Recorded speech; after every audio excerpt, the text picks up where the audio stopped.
क्या आपने कभी ऐसे चित्र देखे हैं जो छोटे बच्चों ने अपने माता पिता के बनाए हैं? वे अक्सर माता पिता के जैसे बिल्कुल नहीं दिखते हैं, फिर भी माता पिता इन तस्वीरों को संभाल कर रखते हैं। उनके लिए चित्रों का मूल्य कला की गुणवत्ता पर नहीं होता, लेकिन उन भावनाओं में जो उनके बच्चे उनके लिए रखते हैं। चाहे चित्र कितने भी खराब बने हो सकते हैं, फिर भी वे माता पिता को दर्शाते हैं। और कुछ कुछ ऐसा ही आधुनिक मानवता के लिए सच है। हम लोग परमेश्वर की सिद्ध तस्वीर नहीं हैं, लेकिन हम फिर भी उसके स्वरूप हैं, और यह हमें गरिमा, आदर और अधिकार देता है, और साथ ही संसार में एक बहुत ही उच्च बुलाहट। हमारी श्रृंखला मनुष्य क्या है का यह दूसरा पाठ है। इस पाठ का शीर्षक हमने रखा है परमेश्वर का स्वरूप, क्योंकि हम जांच करेंगे कि मनुष्यों के लिए परमेश्वर के स्वरूप में बनाए जाने का अर्थ क्या है। इससे पहले पाठ में हमने देखा कि परमेश्वर के स्वरूप में होना परमेश्वर की प्रतिमा या तस्वीर के जैसा होना है। प्राचीन मध्य पूर्व में नागरिकों को राजा की परोपकारिता और महानता को याद दिलाने, राजा के प्रति लोगों के आज्ञा पालन को प्रोत्साहित करने और यह दिखाने के लिए कि राजा अपने लोगों के साथ मौजूद हैं, राजा की तस्वीरों को पूरे राज्य भर में लगाया जाता था। इसी तरह से मनुष्यों को परमेश्वर की समानता के रूपों में रचा गया है, जैसा कि हम उत्पत्ति अध्याय 1 पद 27 में पढ़ते हैं। परमेश्वर ने मनुष्य को अपने स्वरूप के अनुसार उत्पन्न किया। अपने ही स्वरूप के अनुसार परमेश्वर ने उसको उत्पन्न किया। नर और नारी करके उसने मनुष्यों की सृष्टि की। मनुष्य शारीरिक प्रतिनिधित्व है जो पूरी सृष्टि को परमेश्वर की सामर्थ्य, अधिकार और भलाई को याद दिलाते हैं, और हमारे माध्यम से वह अपने शासन को संसार और उसके सारे जीवों के ऊपर प्रकट करता है। इस पाठ में हम परमेश्वर के स्वरूप के रूप में मानवता की भूमिका के 3 पहलुओं पर विचार करेंगे। सबसे पहले हम परमेश्वर के स्वरूप को उसके पद या पदवी के रूप में पता लगाएंगे जो हमारे अधिकार में है। दूसरा, हम उन गुणों पर ध्यान केंद्रित करेंगे जो कि परमेश्वर के स्वरूप के रूप में हमारे पास हैं। और तीसरा, परमेश्वर के स्वरूप के रूप में हम अपने संबंधों की प्रकृति का वर्णन करेंगे। आइए पहले अपने पद को देखते हैं। परमेश्वर के स्वरूप का पद उस अधिकार में निहित है जिसे परमेश्वर ने मानवता को सौंपा। जैसा कि हमने पहले के पाठ में देखा, परमेश्वर ने अपनी ओर से उसकी सृष्टि के ऊपर शासन करने के लिए मनुष्यों को नियुक्त किया। उत्पत्ति अध्याय 1 पद 27 और 28 को सुनिए। परमेश्वर ने मनुष्य को अपने स्वरूप के अनुसार उत्पन्न किया। अपने ही स्वरूप के अनुसार परमेश्वर ने उसको उत्पन्न किया। नर और नारी करके उसने मनुष्यों की सृष्टि की। परमेश्वर ने उनको आशीष दी और उनसे कहा, फूलो, फलो और पृथ्वी में भर जाओ और उसको अपने वश में कर लो, और समुद्र की मछलियों तथा आकाश के पक्षियों और पृथ्वी पर रेंगने वाले सब जंतुओं पर अधिकार रखो। पवित्र शास्त्र द्वारा परमेश्वर के स्वरूप में हमारा परिचय देने के ठीक बाद यह कहता है कि हम सृष्टि पर शासन करते हैं। इसलिए परमेश्वर के स्वरूप में होने का एक महत्वपूर्ण पहलू है कि हम प्रत्यायोजित शासक का पद धारण करते हैं। ईश्वरीय ज्ञान के शब्दों में हम परमेश्वर के उपराज प्रतिनिधि हैं। उसके प्रशासनिक प्रतिनिधि या प्राचीन मध्य पूर्व के शब्दों में उसके सेवक या दास राजा। बाइबल के समय में झूठे देवताओं के चित्रों ने कैसे कार्य किया, इस पर विचार करने के द्वारा कि हम अपने पद का पता लगाएंगे। और दूसरा, हम देखेंगे कि कैसे ये चित्र सच्चे परमेश्वर के स्वरूप के रूप में हमारी भूमिका पर प्रकाश डालते हैं। आइए झूठे देवताओं के चित्रों के साथ शुरू करते हैं। इस पाठ में अपने उद्देश्यों के लिए हम झूठे देवताओं के 2 प्रकार के चित्रों पर ध्यान केंद्रित करेंगे, जो कि प्राचीन मध्य पूर्व में प्रचलित थे, मूर्तियां और राजा लोग। आइए पहले मूर्तियों को देखें। प्राचीन मध्य पूर्व के धर्मों के हमारे अध्ययन और खोज के माध्यम से हम जानते हैं कि मूर्तियों की पूजा बहुत आम थी। वे उनकी पूजा करते थे और उन्हें शक्ति एवं कई आशीषों का स्रोत मानते थे। परमेश्वर ने अपने लोगों को उसकी या उसके जैसी मूर्तियां या चित्रों को बनाने से मना किया। मुख्य कारण यह है कि परमेश्वर आत्मा है और किसी भी भौतिक शरीर या चित्र के द्वारा परिभाषित नहीं किया जा सकता है। परमेश्वर की शक्ति और ऐश्वर्य किसी भी अन्य वस्तु के माध्यम से जो मूर्त हैं, उसकी आराधना करने की हमें अनुमति देने से उसे रोकता है। मूर्तियां आम तौर पर हाथ से बनाए गए चित्र थे, लेकिन वे केवल देवताओं के दृश्यमान प्रतिनिधि होने के लिए ही अभिप्रेत नहीं थे। जब मूर्ति को बनाया जाता था तो यह सोचा जाता था कि यह जिस देवता का प्रतिनिधित्व करता है, आत्मिक रूप से मूर्ति में वास करता या रहता है। यही कारण है कि प्राचीन धर्मों ने अपनी मूर्तियों को इतनी श्रद्धा दी। उनका मानना था कि चित्र ऐसे माध्यम थे जिनका इस्तेमाल देवताओं ने अपने लोगों के साथ मौजूद रहने के लिए किया था। इस रीति से मूर्तियां स्वयं देवताओं के प्रतिनिधि और यहाँ तक कि स्थानापन्न बन गए। इस विश्वास का शुरुआती ऐतिहासिक सबूत एक मिस्री स्टेला या खुदे हुए पत्थर पर पिरामिड युग के दौरान 3री सहस्राब्दी ईसा पूर्व में रिकॉर्ड किए गए हैं। यह बताता है कि पटाह देवता ने अन्य देवताओं के लिए वास करने हेतु मूर्तियों का निर्माण किया। 1912 में प्रकाशित जेम्स हेनरी ब्रेस्टेड के कार्य development of religion and thought in ancient Egypt में दिए गए शिलालेख के इस अनुवाद को सुने। पटाह ने उनके शरीरों की समानता को उनके दिल की संतुष्टि के अनुसार बनाया। फिर देवताओं ने हर लकड़ी और हर धातु के अपने शरीरों में प्रवेश किया।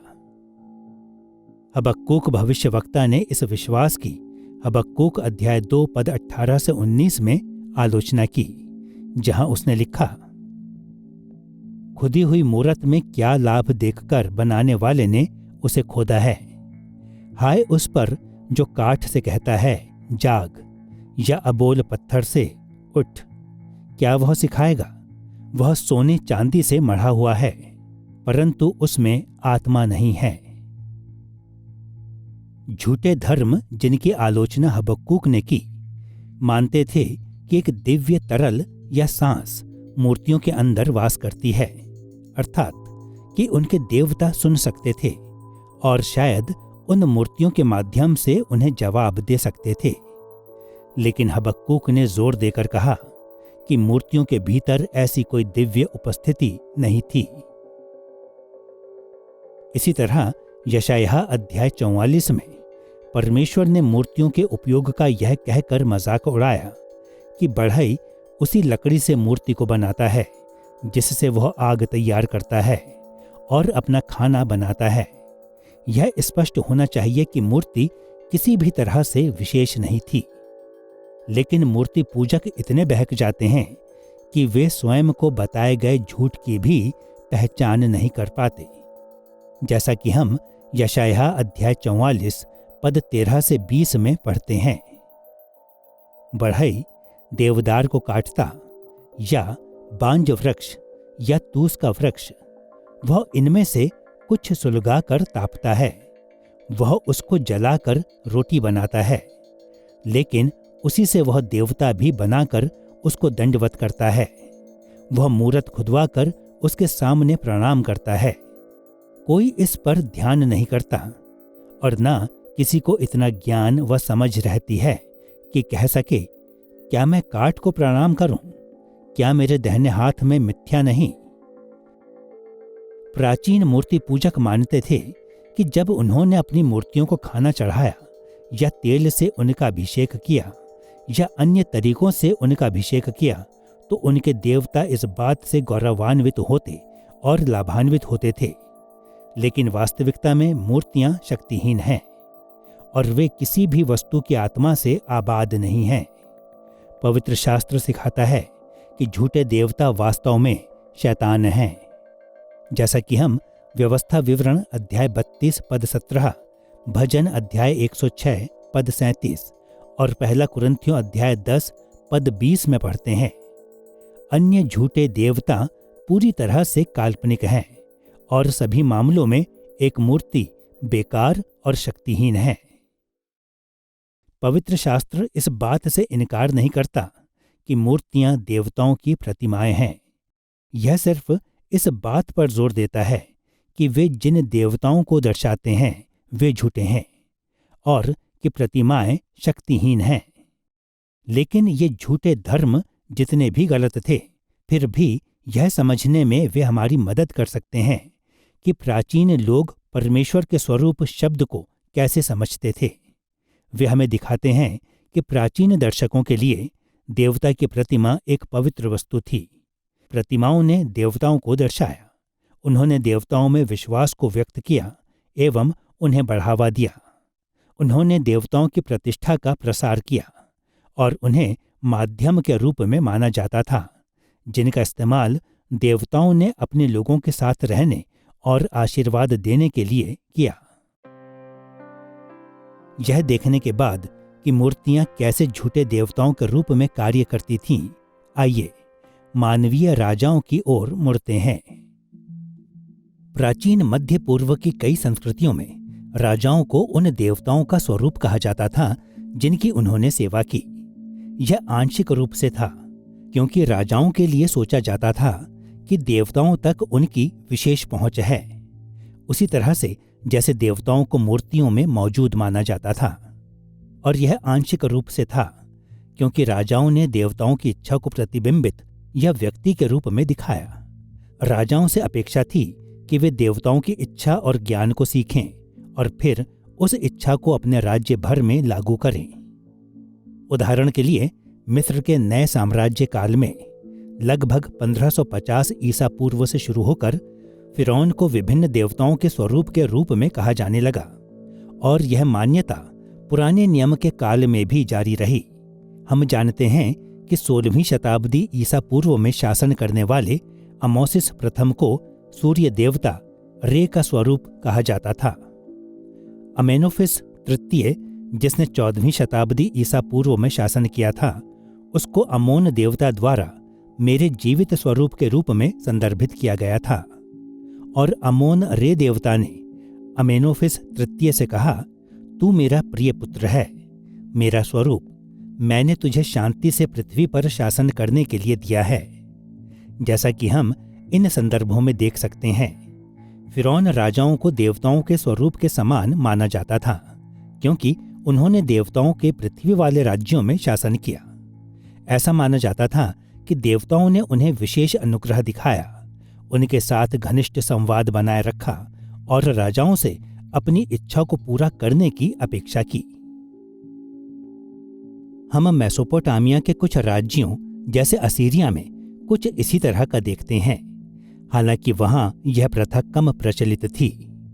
विभिन्न राजाओं को शमश सूर्य देवता के स्वरूप के समान, असीरिया के सभी देवताओं के शासक मारडूक के स्वरूप में और बेल, जिसका अर्थ है प्रभु, जो कि मारडूक का दूसरा नाम है, इनके स्वरूप के समान संदर्भित किया गया था। और कभी कभी बिना विशिष्ट देवता का नाम लिए केवल एक देवता के स्वरूप के समान पहचाना गया। उदाहरण के लिए स्टेट आर्काइव ऑफ असीरिया के खंड 10 अध्याय 10 में एक पुजारी अदद शुमु युसुर से राजा एशरहादोन के लिए एक पत्र है। लगभग 681 और 669 के बीच अदद शुमु युसुर ने लिखा, मनुष्य देवता की छाया है, लेकिन राजा देवता का स्वरूप है। एक पहले पत्र में अदद शुमु युसुर ने कहा था कि एशरहादोन और उसका पिता अश्शूरी सम्राट सेनहरीब दोनों का राजा बेल देवता के स्वरूप थे। तो उसका तर्क यह नहीं था कि एशरहादोन ही विशेष रूप से देवता का स्वरूप था। इसके विपरीत अदद शुमु युसुर कह रहा था कि अन्य लोगों से अलग राजाओं का देवताओं के साथ करीबी संबंध था और इसलिए अन्य लोगों की तुलना में राजा लोग देवताओं के ज्यादा समान थे। अदद शुमु युसुर के इन शब्दों में कि मनुष्य देवता की छाया है, ऐसा संकेत हो सकता है कि प्राचीन मध्य पूर्व ने स्वरूप के अलग अलग स्तर को पहचाना। हो सकता है कि उन्होंने माना कि राजा लोग देवताओं के सबसे सच्चे स्वरूप थे, लेकिन यह कि निम्न कोटि के लोग भी देवता के वास्तविक स्वरूप के बजाय एक तरह से दिव्य स्वरूप में थे, एक छाया के समान। कुछ भी हो, परमेश्वर के स्वरूप वाले शब्द के ये उपयोग हमें समझने में मदद करते हैं कि कैसे मूसा के मूल श्रोताओं ने उत्पत्ति में उसकी शिक्षा को ग्रहण किया होगा। वे सुझाव देते हैं कि प्राचीन श्रोताओं ने अपने देवताओं के प्राथमिक स्वरूपों के रूप में राजाओं की ओर देखा होगा, क्योंकि राजाओं ने देवताओं के अधिकार और इच्छा को दर्शाया, और परिणाम स्वरूप जब उन्होंने परमेश्वर के स्वरूप वाले शब्द को मनुष्यों के लिए लागू होते हुए सुना, तो वे आसानी से मान सकते थे कि यह राजा के पद की बात करता है। अब जबकि यह देखने के द्वारा कि बाइबल के समयों में झूठे देवताओं की प्रतिमाएं कैसे कार्य करती थीं, हमने परमेश्वर के स्वरूप के पद पर विचार कर लिया है। आइए देखें कि पवित्र शास्त्र मानवता को सच्चे परमेश्वर के स्वरूपों के रूप में कैसे वर्णित करता है। उत्पत्ति अध्याय 1 हमें बताता है कि सृष्टि वाले सप्ताह के दौरान परमेश्वर ने समस्त संसार को रचा और व्यवस्थित किया, और सप्ताह के 6वें और अंतिम कार्य दिवस पर सृष्टि के अपने अंतिम कार्य के रूप में उसने मानवता को रचा। उत्पत्ति अध्याय 1 पद 26 को सुनिए। फिर परमेश्वर ने कहा, हम मनुष्य को अपने स्वरूप के अनुसार अपनी समानता में बनाए, और वे समुद्र की मछलियों और आकाश के पक्षियों और घरेलू पशुओं और सारी पृथ्वी पर और सब रेंगने वाले जंतुओं पर जो पृथ्वी पर रेंगते हैं अधिकार रखें। मानवता के बारे में पवित्र शास्त्र जो पहली बात कहता है वह है कि हम परमेश्वर के स्वरूप और समानता हैं। मनुष्य जाति के बारे में परमेश्वर के सोचने का यह एक प्राथमिक तरीका है। इसलिए जब बाइबल परमेश्वर के स्वरूप और समानता में मनुष्यों के बारे में बातचीत करता है, तो वास्तव में अनिवार्य रूप से यह कह रहा है कि वह सब कुछ जो मनुष्य करता है परमेश्वर के स्वरूप को दिखाता है, और ये शब्दावली पहला दूसरे को अनुकूल बनाता है। तो हम परमेश्वर के स्वरूप हैं, और समानता शब्द आगे परिभाषित करता है कि वह क्या है। हम सटीक प्रतिलिपि नहीं हैं, हम परमेश्वर की सटीक प्रतिलिपियां नहीं हैं, हम परमेश्वर की समानता में हैं। इसलिए यह एक प्रतिनिधित्वात्मक गतिशीलता है, न कि उसकी कोई स्थिर प्रतिलिपि। हम जो कुछ भी हैं वह परमेश्वर के स्वरूप को दिखाता है। हम इस तथ्य को नहीं भूल सकते हैं कि मनुष्य वह आवश्यक विचार है कि जब परमेश्वर एक ऐसा प्राणी बनाना चाहता था जो उसका प्रतिनिधित्व करे, तो उसने मानवता को बनाया।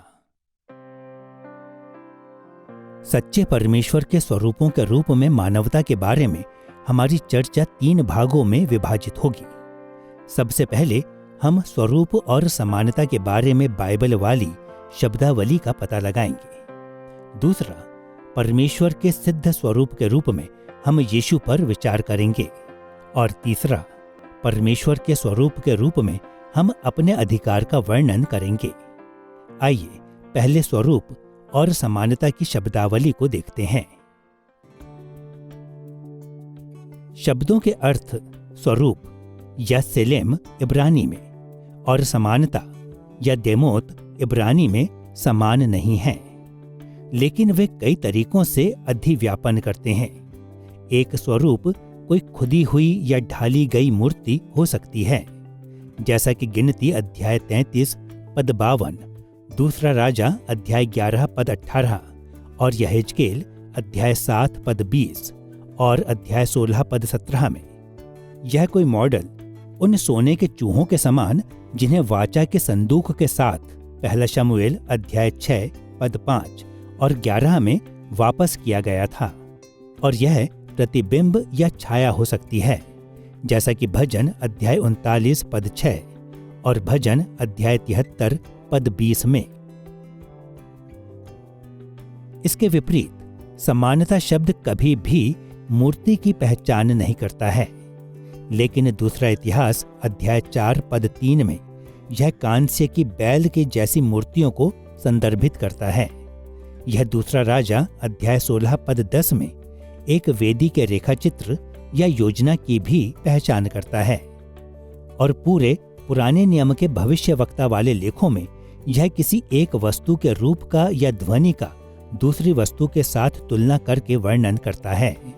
उदाहरण के लिए यशायाह अध्याय 13 पद 4 में पहाड़ों पर शोर एक बड़ी भीड़ के कोलाहल की समानता में है, और यहेजकेल अध्याय 1 और 10 में परमेश्वर के रथ वाले सिंहासन के रूप का वर्णन करने के लिए यहेजकेल समानता शब्द का इस्तेमाल करता है, जहां पर प्राणी हैं जो विभिन्न जानवरों के जैसे लग रहे थे और रत्नों के जैसे चमक रहे थे। और दानिएल अध्याय 10 पद 16 में भविष्यवक्ता ने एक स्वर्गदूत का संदेशवाहक के रूप में एक मनुष्य के रूप या समानता का वर्णन किया। हालांकि समान नहीं है, स्वरूप और समानता के अर्थ अधिव्यापन करते हैं, क्योंकि वे दोनों एक बड़ी वास्तविकता के मॉडल या रेखाचित्र का वर्णन करते हैं। इसी तरह से मनुष्य परमेश्वर के स्वरूप एवं समानता है, क्योंकि हम परमेश्वर की शक्ति, अधिकार और भलाई को मॉडल करते हैं। एक शक के बिना हमारी शक्ति, अधिकार और भलाई उसकी तुलना में बहुत छोटे हैं, लेकिन फिर भी वे उसकी ओर इशारा करते हैं। अब कई धर्मविज्ञानियों का मानना है कि जब स्वरूप और समानता का एक साथ उपयोग किया जाता है तो उनका सामूहिक अर्थ इस अधिव्यापन की तुलना में व्यापक है। विशेष रूप से वे तर्क देते हैं कि जबकि स्वरूप परमेश्वर के साथ हमारी समानता की ओर इशारा करता है, समानता परमेश्वर और मानवता के बीच अंतर करती है, ताकि हम गलत तरीके से यह ना समझें कि हम उसके समान हैं। उत्पत्ति अध्याय 1 पद 26 के अतिरिक्त पुराने नियम में सिर्फ एक अन्य पद स्वरूप और समानता दोनों का उपयोग एक साथ करता है। उत्पत्ति अध्याय 5 पद 3 यहाँ पर शेत का अपने पिता आदम का स्वरूप और समानता दोनों होना कहा गया है। बेशक किसी पृथ्वी वाले पिता के स्वरूप और समानता में होना परमेश्वर के स्वरूप और समानता में होने से बहुत अलग है। आदम और शेत दोनों मनुष्य थे, लेकिन सिर्फ परमेश्वर ही परमेश्वर है, जैसा कि पौलुस ने रोमियो अध्याय 3 पद 30 में लिखा, एक ही परमेश्वर है। इसी तरह के बयान हम पहला कुरिन्थियों अध्याय 8 पद 6 और याकूब अध्याय 2 पद 19 में पाते हैं। पवित्र शास्त्र स्पष्ट रूप से स्पष्ट करता है कि हम छोटे देवता नहीं हैं और ना ही भविष्य में हम देवता बनेंगे, तब भी जब हम नए आकाश और नई पृथ्वी में महिमा पाते हैं। हम फिर भी प्राणी मात्र रहेंगे और परमेश्वर फिर भी हमसे असीम रूप से महान होगा। फिर भी आदम और शेत के बीच समानता हमें स्वयं को परमेश्वर की विशेषताओं के प्रतिबिंबों से अधिक देखने के लिए प्रेरित करना चाहिए। जब हम परमेश्वर के स्वरूप में मनुष्यों के रचे जाने के बारे में सोचते हैं तो ऐसे तरीके हैं जिनमें हम समान हैं और ऐसे तरीके हैं जिनमें हम समान नहीं हैं। जब यह हमें दिव्य स्वरूप में होने के समान संदर्भित करता है तो जो बात याद रखनी है, इसका अर्थ यह नहीं कि हम छोटे देवता हैं। दूसरे शब्दों में, हम उसके समान कुछ चीजों को करने में सक्षम हैं, अर्थात हम लोग बनाने में सक्षम हैं। हम लोग शून्य में से सृष्टि नहीं कर सकते, लेकिन जब कभी भी हम मनुष्यों को रचनात्मक एजेंट बनता देखते हैं तो यह दिव्य स्वरूप का प्रतिबिंब होता है। हम नैतिक एजेंट भी हैं। यह तथ्य कि हम चुनावों को पैदा करने में सक्षम हैं। हम उसे चुन सकते हैं जो कि माना जाता है कि वह सही है, उसके विपरीत जो गलत है। यह तथ्य कि हमारे पास नैतिक एजेंट होने की क्षमता है, दिव्य स्वरूप का भी प्रतिबिंब है, और यह तथ्य कि हम परमेश्वर के विचारों के अनुसार सोचने और परमात्मा का चिंतन करने में सक्षम हैं, ये सभी वे तरीके हैं जिनमें हम उसके जैसे हैं। धर्म विज्ञानियों ने स्वरूप और समानता की बाइबल वाली शब्दावली से कई प्रकार के सिद्धांतों को प्रतिपादित किया है। कुछ परमेश्वर की सृष्टि के ऊपर हमारे अधिकार पर ध्यान केंद्रित करते हैं, अन्य हमारे द्वारा किए जाने वाले वास्तविक कार्य के बारे में बात करते हैं, और अन्य इस तथ्य पर जोर देते हैं कि हम परमेश्वर के कई गुणों का उन तरीकों से साझा करते हैं जो हमें जानवरों से अलग करते हैं। और ये सभी दृष्टिकोण सही हैं। हम परमेश्वर के स्वरूप और समानता हैं, क्योंकि हम पृथ्वी पर परमेश्वर के सेवक राजा के रूप में शासन करते हैं और अपने कर्तव्यों को निभाने के लिए आवश्यक गुणों और क्षमताओं से संपन्न किए गए हैं। स्वरूप और समानता की शब्दावली के संदर्भ में सच्चे परमेश्वर के स्वरूप के रूप में अपने पद पर विचार करने के बाद आइए अपने आदर्श उदाहरण के रूप में यीशु की ओर मुड़ते हैं। परमेश्वर का देह धारण के रूप में यीशु एकमात्र ऐसा सिद्ध मनुष्य है जो कभी भी रहा है। वह पूर्णतः पाप रहित है और अपने सभी मानवीय गुणों में पूरी तरह से सिद्ध है।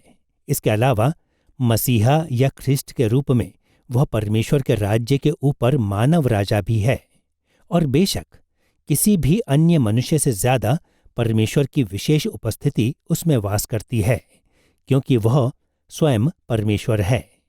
इसलिए परमेश्वर के स्वरूप के बारे में हम कैसी भी कल्पना क्यों न करें, हमें सिद्ध उदाहरण के रूप में कि वह स्वरूप कैसा होना चाहिए यीशु को देखना चाहिए। दूसरा कुरिन्थियों अध्याय 4 पद 4 से 5 में प्रेरित पौलुस ने लिखा, अविश्वासियों अर्थात मसीही जो परमेश्वर का प्रतिरूप है, उसके तेजोमय सुसमाचार का प्रकाश उन पर ना चमके, क्योंकि हम अपने को नहीं परंतु मसीह यीशु को प्रचार करते हैं कि वह प्रभु है, और अपने विषय में यह कहते हैं कि हम यीशु के कारण तुम्हारे सेवक हैं।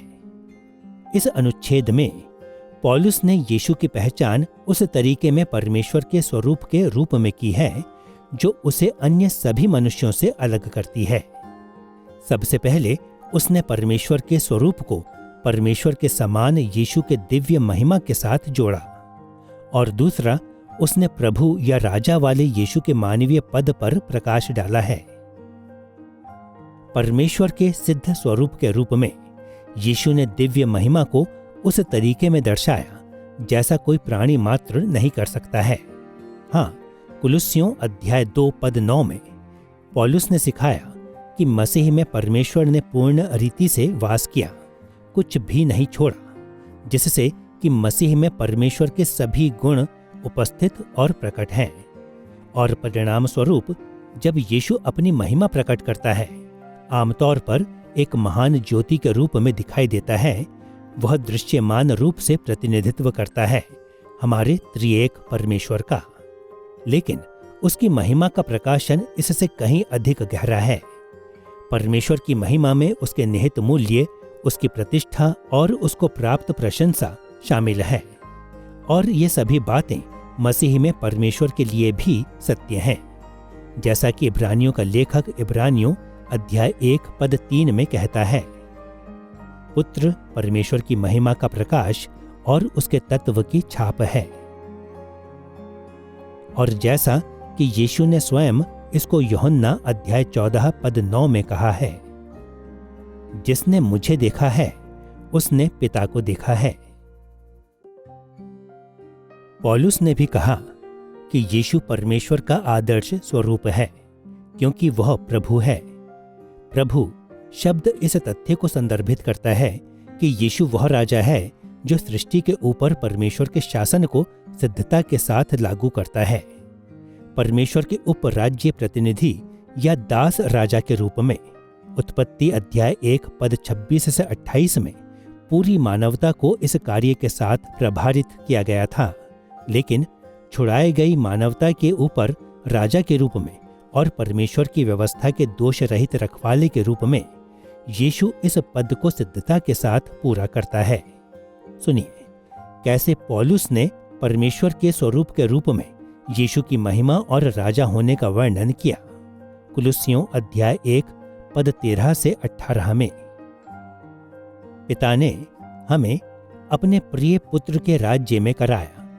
वह तो अदृश्य परमेश्वर का प्रतिरूप और सारी सृष्टि में पहलौठा है, क्योंकि उसी में सारी वस्तुओं की सृष्टि हुई, स्वर्ग की हो अथवा पृथ्वी की, देखी या अनदेखी, क्या सिंहासन, क्या प्रभुताएं, क्या प्रधानताएं, क्या अधिकार, सारी वस्तुएं उसी के द्वारा और उसी के लिए सृजी गई हैं। और वही देह अर्थात कलीसिया का सिर है।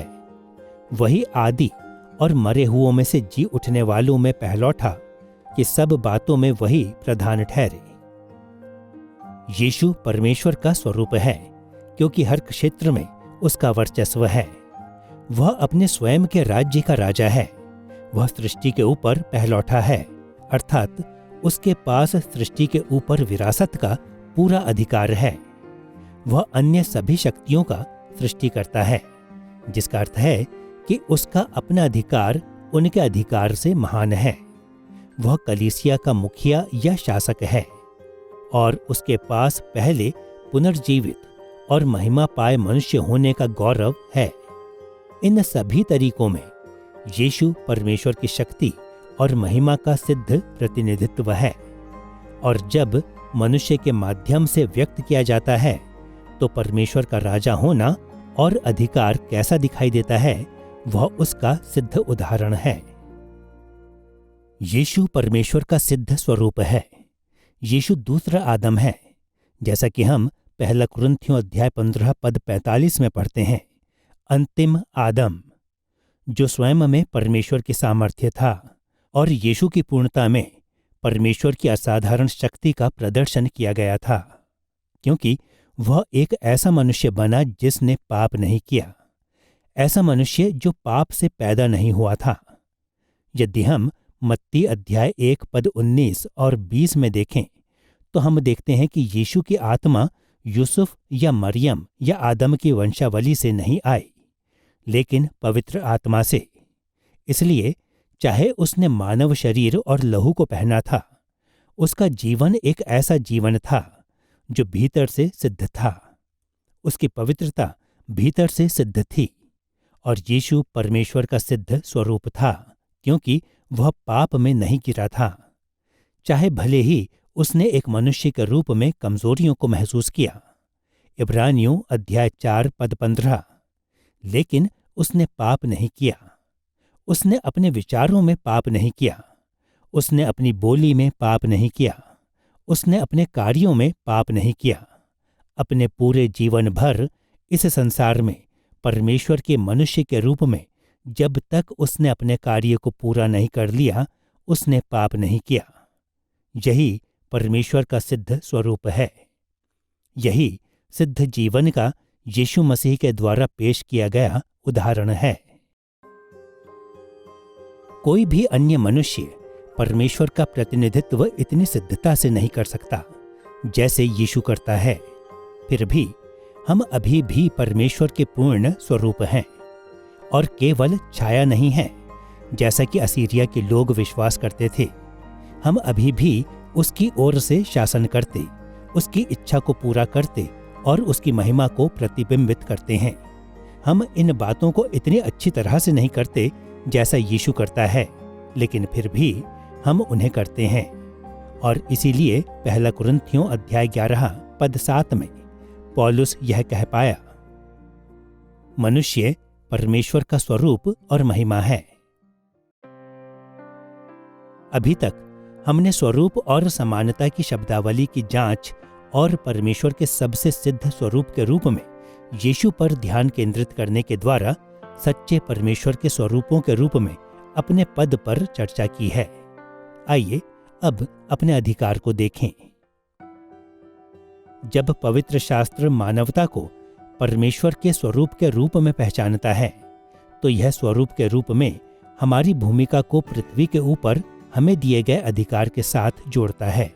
यह पूरी तरह से प्राचीन मध्य पूर्वी विचार के अनुरूप है कि राजा उनके देवताओं के सर्वोच्च स्वरूप थे, क्योंकि उन्होंने उनकी ओर से शासन किया।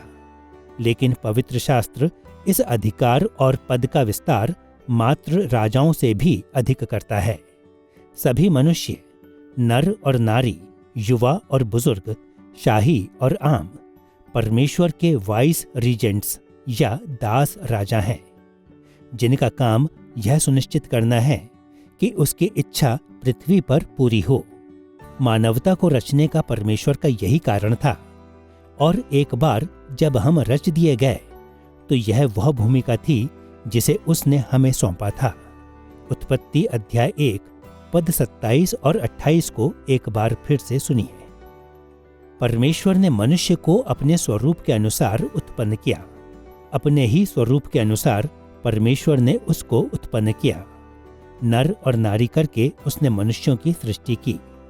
परमेश्वर ने उनको आशीष दी और उनसे कहा, फूलो, फलो और पृथ्वी में भर जाओ और उसको अपने वश में कर लो, और समुद्र की मछलियों तथा आकाश के पक्षियों और पृथ्वी पर रेंगने वाले सब जंतुओं पर अधिकार रखो।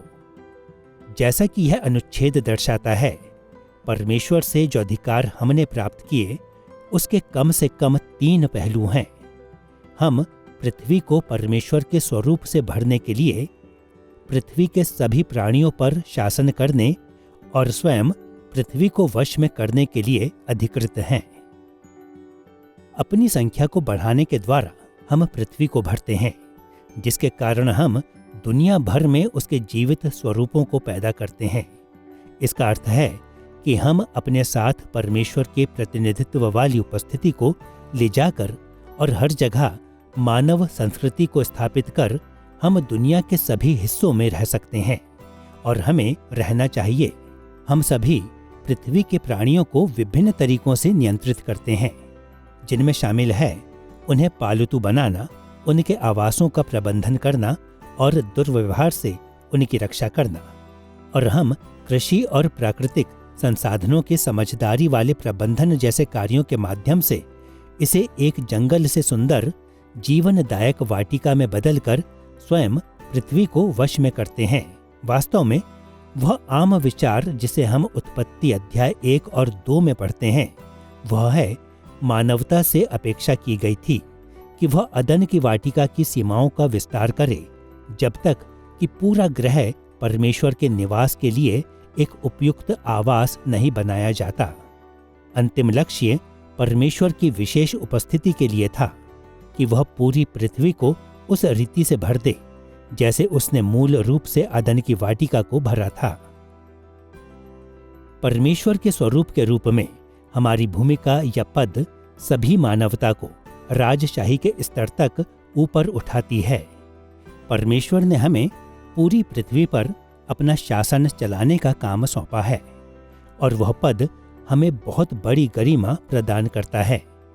हम सब राजा और रानियां हैं, और हमें एक दूसरे के साथ उचित मात्रा में सम्मान और अनुग्रह का व्यवहार करना चाहिए। उत्पत्ति 1 स्पष्ट करती है कि आदम और हव्वा या मानवता को परमेश्वर के स्वरूप में उसकी समानता के अनुसार रचा गया है, और जबकि उसका अर्थ क्या है, इसके कई पहलू हैं। वह निश्चित रूप से उत्पत्ति 1 में यह धारणा निहित है। कुछ हद तक उत्पत्ति 5 में भी स्पष्ट है कि परमेश्वर के बच्चे बनने के लिए सृजा जाना परमेश्वर के स्वरूप में आदम और हव्वा के बनाए जाने के अर्थ का एक पहलू है, और बाकी रची गई सृष्टि के बीच इस गौरवान्वित हैसियत का होना वह असाधारण विशेषाधिकार और गरिमा है कि मानवता परमेश्वर के बच्चों के समान उसके साथ विशेष संबंध में है। हम परमेश्वर के शाही बेटे और बेटियां हैं, और इतने महान और असाधारण गरिमा और विशेष अधिकार के पद के साथ साथ कितनी बड़ी जिम्मेदारी भी है। परमेश्वर के दास राजाओं के रूप में जो गरिमा और सम्मान हमने प्राप्त किया है, उसे पहचानते हुए हमें याद रखने की जरूरत है कि परमेश्वर का अभी भी हमारे ऊपर महान अधिकार है। हम अभी भी सब बातों में उसके प्रति जवाबदेह हैं। वह सृष्टि करता है, हम उसके जीव हैं। वह परमेश्वर है, हम नहीं, और हम केवल इसलिए अधिकार रखते हैं क्योंकि वह इसे हमें प्रदान करता है। इसलिए हमें बड़ी श्रद्धा और विनम्रता के साथ उसे सौंपे गए अधिकार का प्रयोग करना चाहिए। यह महत्वपूर्ण है कि हम यह समझें कि परमेश्वर के स्वरूप में बनाए जाने का अर्थ क्या है। परमेश्वर के स्वरूप में बनाया जाना वास्तव में यह है कि हम उसकी समानता में बनाए गए हैं और हमारे पास शक्ति है, और शक्ति के अलावा हम परमेश्वर का प्रतिनिधित्व करते हैं। हम जिम्मेदार एजेंट हैं और हम परमेश्वर के संबंध में संबंध परक हैं, लेकिन अपने पड़ोसियों के संबंध में भी संबंध परक हैं। परमेश्वर के शासन के प्रति समर्पण करने की हमारी ज़रूरत है कि हमें परमेश्वर के इच्छित उद्देश्य के अनुसार जीने की कोशिश करनी है, लेकिन हमने परमेश्वर के खिलाफ पाप किया है और हमें इस संबंध को, जो पहले तोड़ा जा चुका है, फिर से बनाने की ज़रूरत है। इसलिए परमेश्वर के शासन के प्रति समर्पण का अर्थ है कि यह ऐसा करने से है कि हम समाज में परमेश्वर को प्रतिबिंबित करने में सक्षम होंगे। पृथ्वी के ऊपर हमारा शासन सदैव हमारे महान परमेश्वर और राजा की इच्छा के अधीन है। इसलिए हमारे पद में उसके स्वरूप के रूप में हमें कभी भी अपनी इच्छा को थोपने की कोशिश नहीं करनी चाहिए। इसके विपरीत हमें परमेश्वर की इच्छा को पृथ्वी पर पूरा होता देखने के लिए कार्य करना चाहिए, जैसे कि वह स्वर्ग में पूरी होती है, और हमें वह इस रीति से करना चाहिए जो सारी महिमा उसे प्रदान करे। अब जबकि हमने हमारे द्वारा धारण पद या स्थिति का पता लगाने के द्वारा परमेश्वर के स्वरूप के रूप में मानवता पर विचार कर लिया है, आइए उन गुणों की ओर देखते हैं जो परमेश्वर ने हमें उस भूमिका में सशक्त बनाने के लिए दिए हैं। व्यवस्थित ईश्वरीय ज्ञान ने पारंपरिक रूप से सिखाया है कि परमेश्वर का स्वरूप मानवता में उन विभिन्न गुणों के माध्यम से देखा जा सकता है जिन्हें वह हमारे साथ साझा करता है। हम पहले ही देख चुके हैं, हमारा पद परमेश्वर के समान है, वह सर्वोच्च सम्राट है, और हम दास राजा हैं जिन्हें उसने सृष्टि के ऊपर अपनी ओर से शासन करने के लिए नियुक्त किया है। लेकिन हमारे पास कई गुण भी हैं जो उसके गुणों के सदृश्य हैं। उदाहरण के लिए, हम सोच सकते हैं और तर्क वितर्क कर और योजना बना सकते हैं। हम नैतिक निर्णय लेते हैं और हमारे पास अमर आत्माएं हैं। अब परमेश्वर के गुण असीम रूप से हमारे गुणों की तुलना में ज्यादा बड़े और सिद्ध हैं, लेकिन उसके स्वरूपों के रूप में हम अभी भी उसके साथ इन तरीकों में मिलते जुलते हैं। हम गुणों की उन 3 श्रेणियों पर ध्यान केंद्रित करेंगे जिन्हें मनुष्य परमेश्वर के साथ साझा करता है। सबसे पहले हम अपने नैतिक गुणों को देखेंगे, दूसरा हम अपने बौद्धिक क्षमताओं पर विचार करेंगे, और तीसरा हम अपने आत्मिक गुणों की जांच करेंगे। आइए अपने नैतिक पहलुओं के साथ शुरू करते हैं। नैतिक शब्द सही और भले और बुरे और गलत के बीच अंतर करने की हमारी योग्यता को संदर्भित करता है।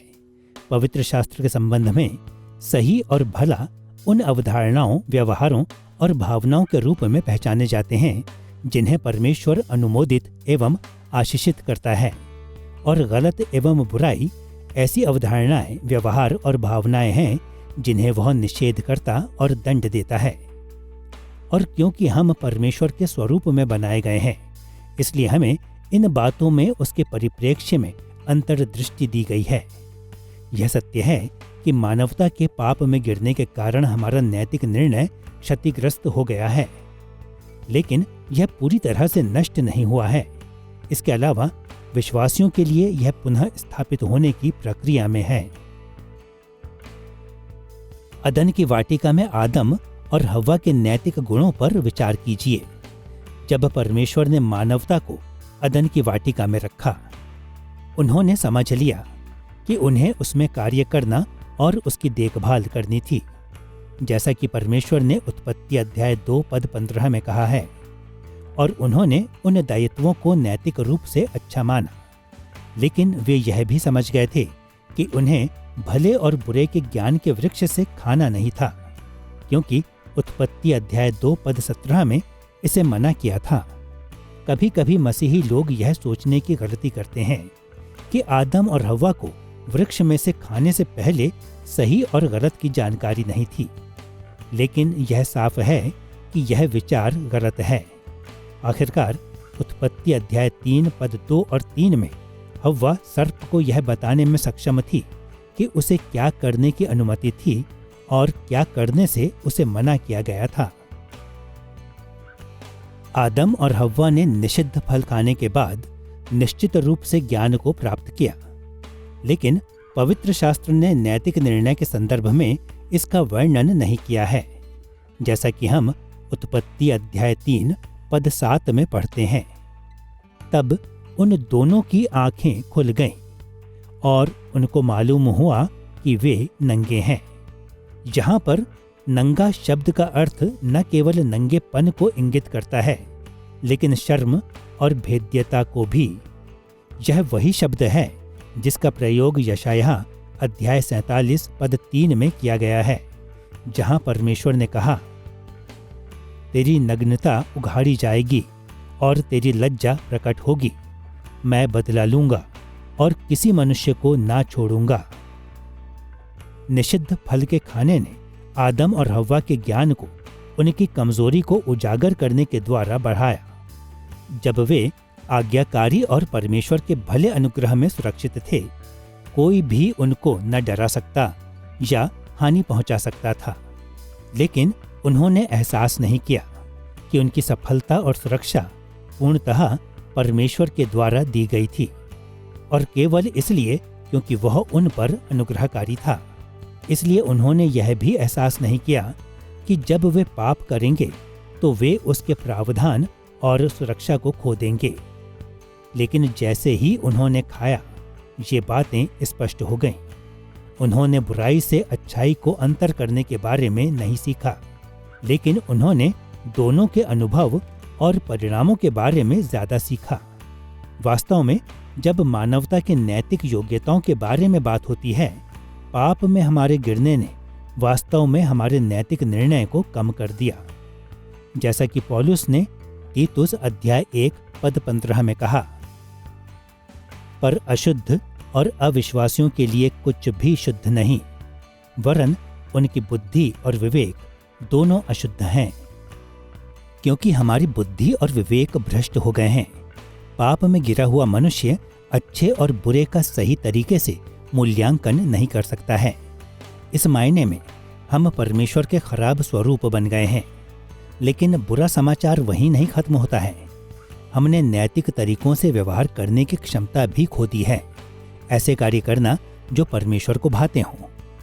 जैसा कि पौलुस ने अविश्वासियों के बारे में तीतुस अध्याय 1 पद 16 में आगे कहा है, वे कहते हैं कि हम परमेश्वर को जानते हैं, पर अपने कामों से उसका इनकार करते हैं, क्योंकि वे घृणित और आज्ञा ना मानने वाले हैं और किसी अच्छे काम के योग्य नहीं।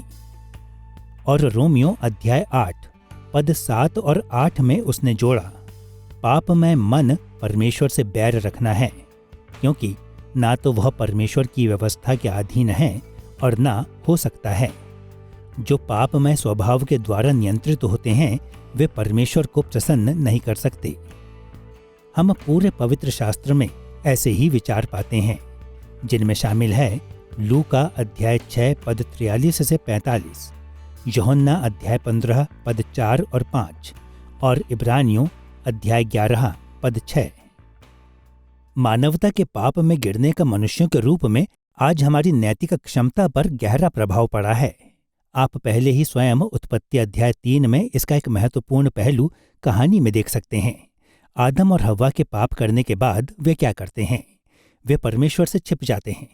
वे जिम्मेदारी से बचने की कोशिश करते हैं। आप पहले ही पाप के प्रभावों को वहां देखते हैं। आप उत्पत्ति अध्याय 4 में पढ़ना जारी रखते हैं और एकदम से कैन और हाबिल की कहानी पर आते हैं, और हम पाप की विनाश लीला को देखते हैं, जब कैन अपने भाई की हत्या करता है, और फिर कैन के वंशजों की कहानी जो उससे आते थे, और वह घमंड और अहंकार जो मानवता को चिन्हित करता है। और इसलिए वास्तव में यदि हमें सिर्फ उत्पत्ति की कहानी को पढ़ना है, तो यह हमें संकेत देता है कि आदम के पाप का कितना गहरा प्रभाव था। और फिर जब हम पवित्र शास्त्र में आगे बढ़ते हैं तो उस पर हम कुछ ईश्वरीय ज्ञान वाले विचारों को भी पाते हैं। यदि आप भजन अध्याय 51 के बारे में सोचते हैं, जो दाऊद के अंगीकार का प्रसिद्ध भजन है, वह कहता है कि वह उस समय से पापी था जब उसकी माँ ने उसे गर्भ में धारण किया।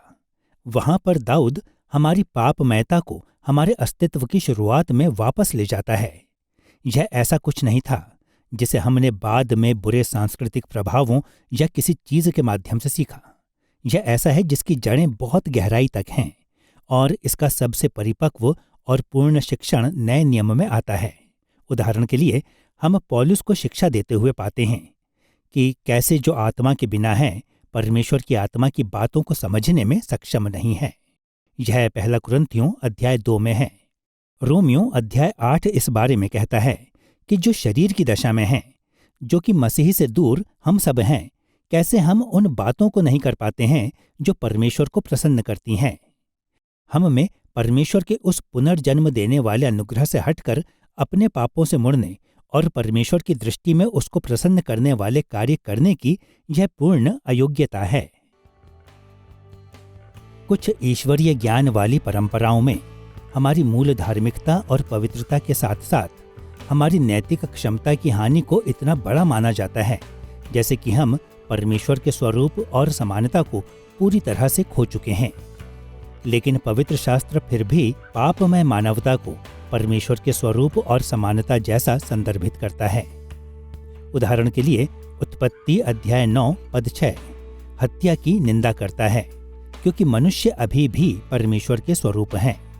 और याकूब अध्याय 3 पद 9 लोगों को श्रापित करने की निंदा करता है, क्योंकि हम सब परमेश्वर की समानता में बनाए गए हैं।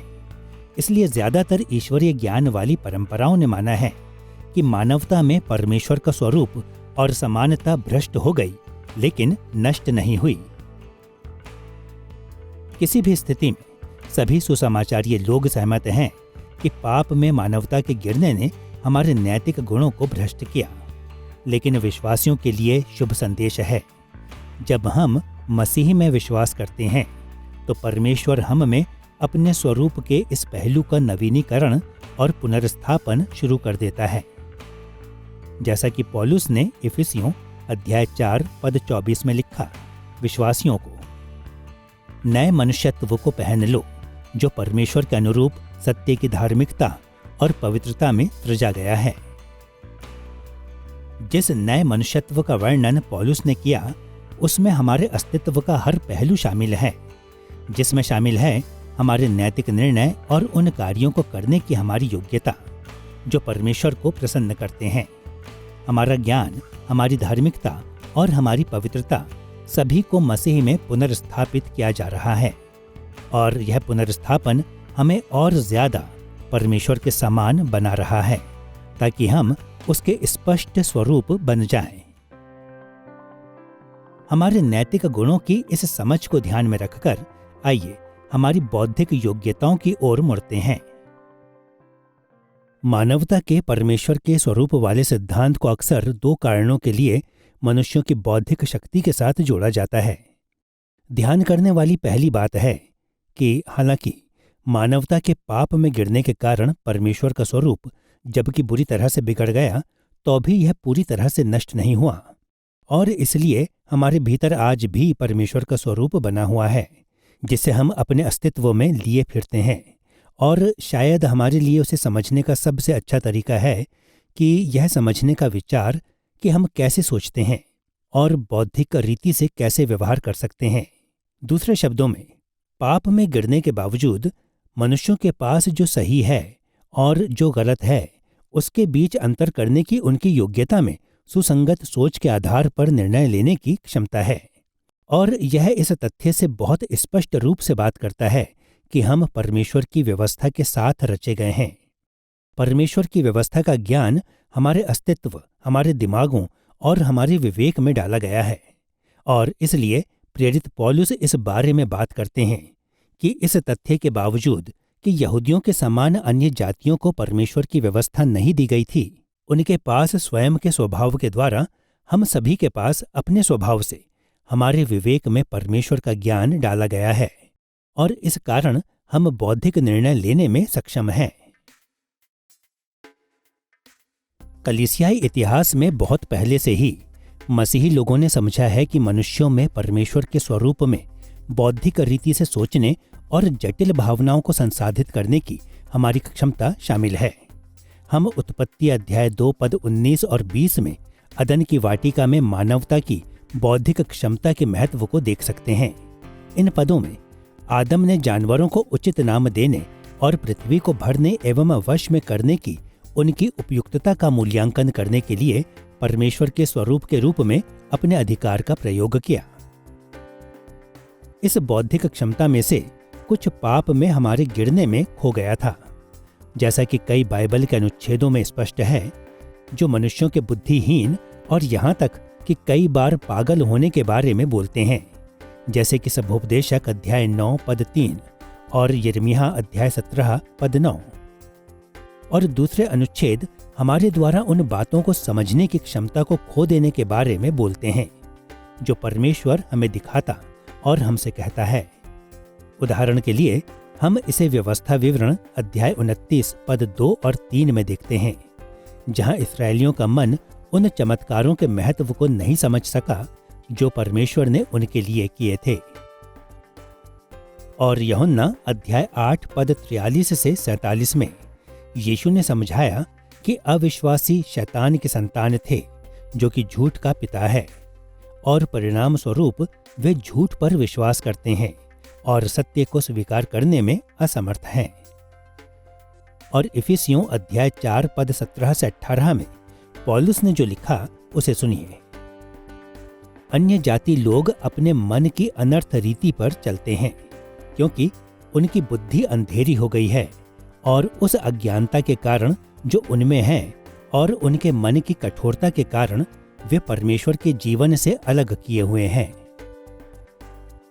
पाप में हमारे गिरने ने परमेश्वर के दृष्टिकोण से संसार के बारे में सोचने और समझने की हमारी क्षमता को नुकसान पहुंचाया, लेकिन इसने इसको पूरी तरह से नष्ट नहीं किया। हमारे पास अभी भी बौद्धिक एवं भावनात्मक क्षमताएं हैं, चाहे भले ही वे उतने अच्छे रीति से कार्य ना करते हों जैसा कभी करते थे। उदाहरण के लिए, जैसा कि हम रोमियो अध्याय 1 पद 19 और 20 में सीखते हैं कि परमेश्वर का अस्तित्व जानने के लिए और उसके अदृश्य गुणों और दिव्य स्वभाव के विशेष पहलुओं को पहचानने के लिए अविश्वासियों के पास भी बौद्धिक क्षमता है। जॉन कैल्विन ने, जो कि 1509 से 1564 में रहे थे, अपनी पुस्तक इंस्टीट्यूट्स ऑफ क्रिश्चियन रिलीजन में पाप में गिरे मनुष्य की क्षमताओं और अविश्वासी मानवता का बौद्धिक रीति से सोचने का बचाव किया है। पुस्तक 2 अध्याय 2 भाग 15 में उन्होंने लिखा, उनमें प्रदर्शित सत्य के सराहनीय प्रकाश को हमें याद दिलाना चाहिए कि मानवीय बुद्धि अपने मूल अखंडता से चाहे कितनी भी गिरी हुई और भ्रष्ट क्यों न हो, उसको अभी भी उसके सृष्टिकर्ता से उत्कृष्ट उपहारों के साथ संवारा एवं निवेशित किया जाता है। यदि हम सोचें कि केवल परमेश्वर का आत्मा ही सत्य का सोता है, तो हम सावधान रहेंगे, क्योंकि जहां भी सत्य प्रकट होता है तो हम उसका अपमान, उसको अस्वीकार या निंदा करने से बचेंगे। और विश्वासियों के लिए और भी अच्छी खबर है, जैसा कि पौलुस ने पहला कुरिन्थियों अध्याय 2 पद 11 से 16 में सिखाया है कि परमेश्वर ने हमें अपना पवित्र आत्मा और मसीह की बुद्धि दी है, ताकि हम वास्तविकता को एक बार फिर उसी रीति से समझ सकें जैसे परमेश्वर समझता है। इससे बढ़कर पौलुस ने कुलुसियों को बताया कि हमारी बौद्धिक योग्यताओं की पुनर्स्थापन परमेश्वर के स्वरूप का एक ऐसा पहलू है जो हम में नवीनीकृत किया जा रहा है। जैसा कि हम कुलुस्सियों अध्याय 3 पद 10 में पढ़ते हैं, नए मनुष्यत्व को पहन लिया है, जो अपने सृजनहार के स्वरूप के अनुसार ज्ञान प्राप्त करने के लिए नया बनता जाता है। मूल रूप से परमेश्वर के स्वरूप में ऐसा ज्ञान शामिल था जो कि पवित्र और निर्दोष था, लेकिन जैसा कि हमने कहा है हमारा ज्ञान मानवता के पाप में गिरने के द्वारा भ्रष्ट हो गया था।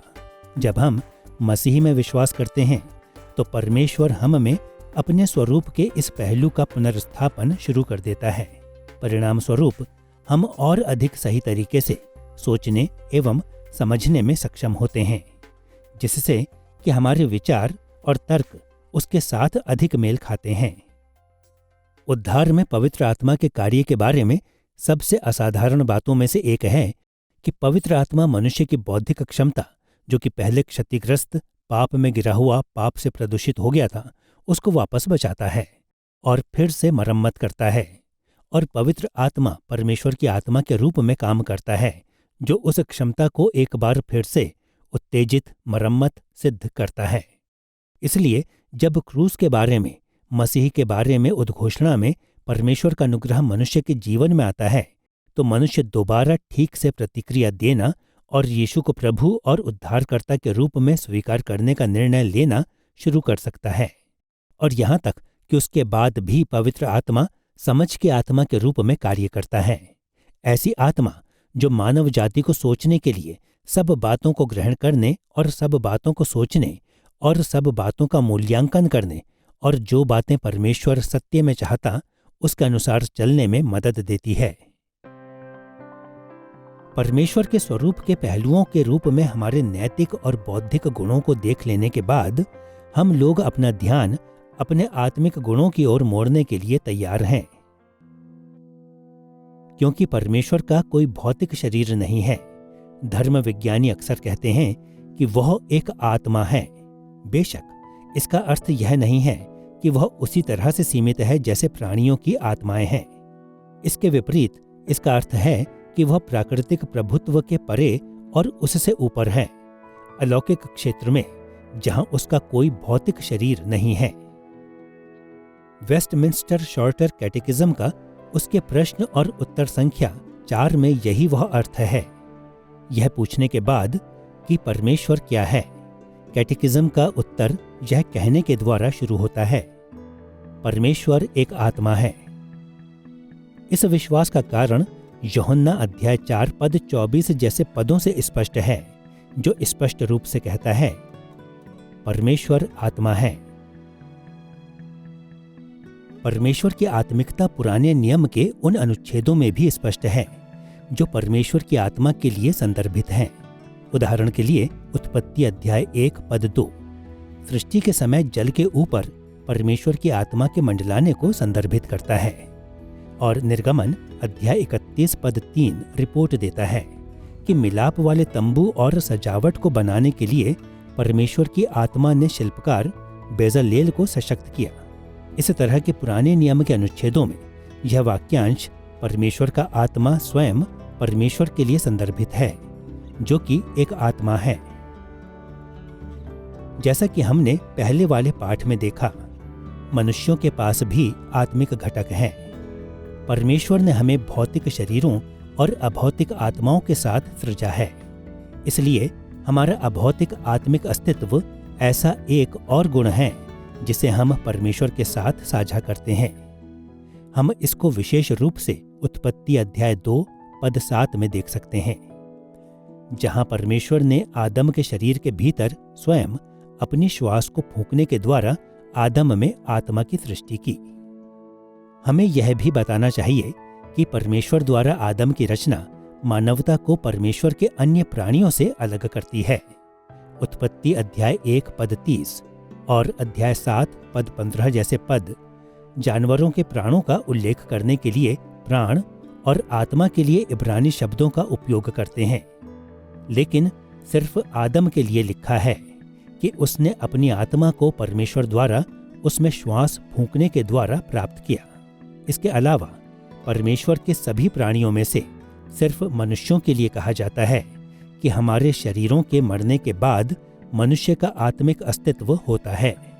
सिर्फ मनुष्यों को अंतिम दिन में जिलाया जाएगा, जैसा कि हम यूहन्ना अध्याय 5 पद 28 और 29 में पढ़ते हैं, और प्रकाशित वाक्य अध्याय 10 पद 11 से अध्याय 21 पद 5 दिखाता है कि सिर्फ मनुष्यों को या तो नरक में सदा के लिए दंड दिया जाएगा या नए आकाश और नई पृथ्वी में सदा के लिए पुरस्कृत किया जाएगा। पहले की सदियों में व्यवस्थित धर्म विज्ञानियों ने अक्सर सिखाया कि संचारी गुण या ऐसे गुण जिन्हें हम परमेश्वर के साथ साझा करते हैं, हम में उसके स्वरूप के प्राथमिक पहलू थे। लेकिन ज्यादा हाल के बाइबल के विद्वानों ने उजागर किया कि हम उसके स्वरूप को मुख्य रूप से उस पद के संदर्भ में जिसका अधिकार हम रखते हैं धारण करते हैं। फिर भी वे गुण जो परमेश्वर हमारे साथ साझा करता है, वे अभी भी उसके स्वरूप का एक महत्वपूर्ण हिस्सा हैं। हमारे पाप में गिरने के द्वारा ये गुण हम में भ्रष्ट हो गए हैं, लेकिन वे इतने भी बुरी तरह से भ्रष्ट नहीं हुए थे कि हमारा उसके स्वरूप में होना खत्म हो गया। हम अभी भी सृष्टि पर उसके दास शासकों के पद का अधिकार रखते हैं और उसके अनुग्रह और मदद से हम अभी भी उसकी इच्छा को पृथ्वी पर पूरा करने में सक्षम हैं। अभी तक अपने पाठ में हमने एक पद या अधिकार के रूप में जिसे मानवता रखता है और हमारे पास मौजूद गुणों के एक समूह के रूप में परमेश्वर के स्वरूप का पता लगाया है। अब हम अपने अंतिम प्रमुख विषय को संबोधित करने के लिए तैयार हैं, परमेश्वर के स्वरूप के रूप में हमारे संबंध। जब परमेश्वर ने मानवता को अपने स्वरूप के पद पर नियुक्त किया, तो उसने विभिन्न प्रकार के संबंधों को बनाया। परमेश्वर महान अधिपति या सम्राट बना और मानवता उसके दास या दास राजाओं के रूप में उसकी सेवा करने लगी। मनुष्य एक दूसरे के साथ साथी शासकों के रूप में संबंधित होने लगे और बाकी की सृष्टि मानवता के शासन तले प्रजा बनी। हम 3 भागों में परमेश्वर के स्वरूप के रूप में अपने संबंधों की जांच करेंगे। सबसे पहले हम परमेश्वर के साथ अपने संबंध पर विचार करेंगे।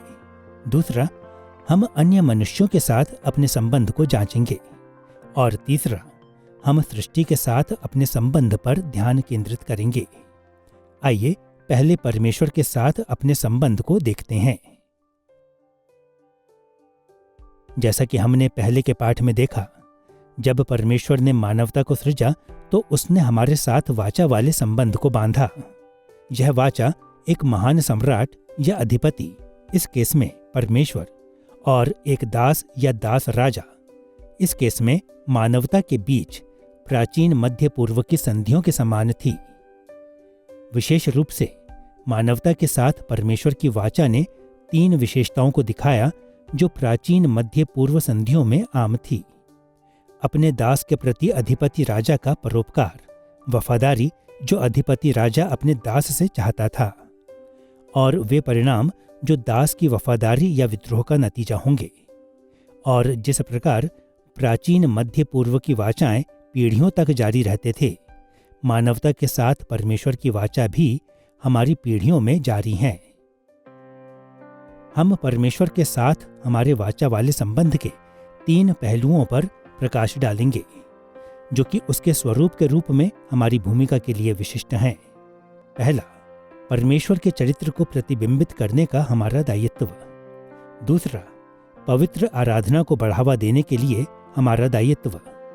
और तीसरा, परमेश्वर के राज्य का निर्माण करने की हमारी जिम्मेदारी। आइए परमेश्वर के चरित्र को प्रतिबिंबित करने के लिए हमारी बुलाहट के साथ शुरू करते हैं। प्राचीन मध्य पूर्व में झूठे देवताओं और राजाओं की तस्वीरों के समान सच्चे परमेश्वर के स्वरूप भी जहां कहीं वे दिखाई देते हैं, उसके चरित्र को प्रतिबिंबित करने का अभिप्राय रखते हैं। और परमेश्वर का चरित्र पूर्णतः विशुद्ध, पवित्र और धर्मी है।